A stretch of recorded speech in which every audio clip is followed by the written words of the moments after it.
You were both born after Dad's Army's TV heyday. What did the show mean to you when you were growing up? It was on a lot in my house. I think my mum and dad are big comedy fans, and my mum would use the phrase "don't panic" in relation to the show, and so I was very familiar with it from an early age.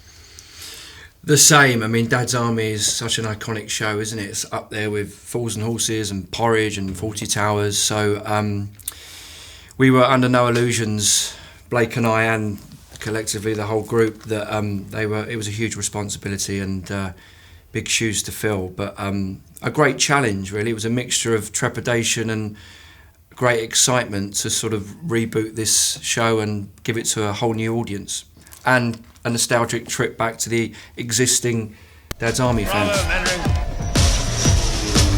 Nice front, shoulders back. Started in the home guard, not a sack of potatoes. It's all hands on deck. An enemy spy is operating somewhere near here. I'll catch him, sir. What does he look like? We don't know, Frank. That's rather the point with spies. Stupid boy.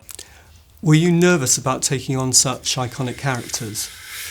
Yeah, I mean, like I said, there's a mixture of emotions when you have to think about it long and hard before you commit to it. But like I said, the cast that they assembled and the quality of the script, all those factors seem to fall into place, and in the end, it became a great opportunity and a bit of a no-brainer, really, to commit to the project. I agree. Yeah, I mean, having someone say to you, you got the opportunity to work with Michael Gambon and Bill Nye and Catherine Zeta-Jones and people like that, it just kind of makes the decision to take the job incredibly easy. You'd be a stupid boy not to do it. So Dink. Gosh. Twice he's done that.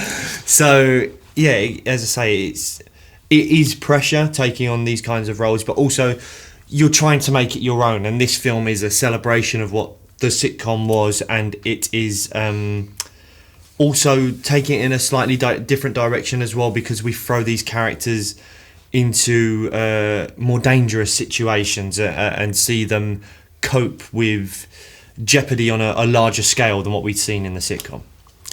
Blake, you already have experience of turning a popular sitcom into successful feature films. Did that give you extra confidence going into this project? No, not really, because everything's different. You can't say just because that sitcom has done well in it that this one will. What gave me confidence in this film was that Hamish had done a fantastic job with the script.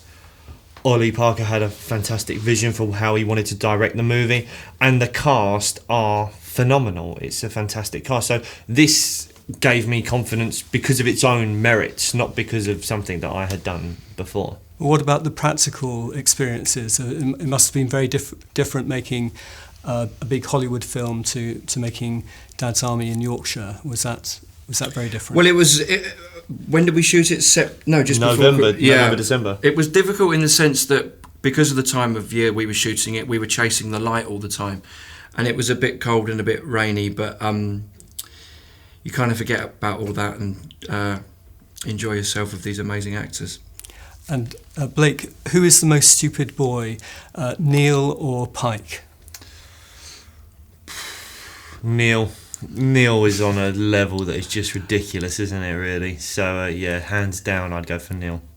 And did Ian Lavender give you any special tips for playing the role? No, I didn't ask him, and he wouldn't be so arrogant as to just kind of force any advice on you, So I watched what he did in the original sitcom, took little pieces that I liked, and then kind of tried to create my own version of it with those in mind, and hoped for the best. It was great talking with Ian Lavender last night at the premiere. Yeah. It's the first time he'd seen the film, and gave it his vote of confidence. Absolutely. So he was really thrilled with it. Really complimentary and really lovely about it, actually.